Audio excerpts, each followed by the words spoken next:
Mobile कुठे आहे त्याही पेक्षा जास्त त्या मोबाईल ज्याच्याकडे असेल त्यांनी त्याच्यातले सगळे पुरावे नष्ट केलेले असतील. कारण का यांना तर फाशी होणार आहे. यांनी खून केलाय, यांनी खंडणी मागितली, यांनी अपहरण केलंय, यांच्यावर पूर्वीचे देखील खूप गंभीर स्वरूपाचे गुन्हे आहेत. परंतु हा मोबाईल घेऊन त्यांनी जे सगळे पुरावे नष्ट केलेले असले, तो मोबाईल टाकून दिलेला असला तर याचा फारसा उपयोग आमच्या या प्रकरणामध्ये होणार नाही. त्याचं कारण असं आहे की तुम्ही पुरावा नष्ट केलेला एकच गुन्हा नोंद करू शकतात विष्णू चाटेवर आणि सगळ्या आरोपीवर, पण त्याच्यात असणारे सगळे धागेदोरे, त्याच्यातून कुणाकुणाला फोन गेले, त्याच्यातून कुणाला व्हिडिओ कॉल केला, त्याच्यातून काय काय व्हिडिओ आहेत, सगळे पुरावे त्याच्यात आहेत.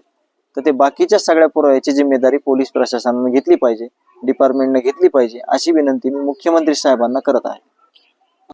आम्ही बोललो होतो या तपास यंत्रणेला, तर त्यांनी सांगितलं की विष्णू चाटेवर मोबाईल त्याच्याकडे नाहीये, त्याने टाकून दिलेला आहे, तो पुरावा नष्ट केलेला गुन्हा त्याच्यावर नोंद झालेला आहे. पण त्याच्यावर तो देखील गुन्हा नसता नोंद झाला तरी त्याला फाशी होणारच आहे. म्हणजे त्या गुन्हा नोंदीचा फायदा फारसा या प्रकरणात आम्हाला होणार नाही.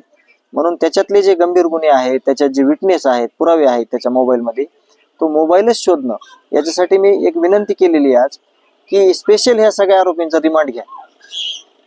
100% हा मोबाईल कुठे आहे, कोणी ठेवलाय, कसा लपवला हे बाहेर आल्याशिवाय राहणार नाही, अशी मी मुख्यमंत्री साहेबांना विनंती करतो.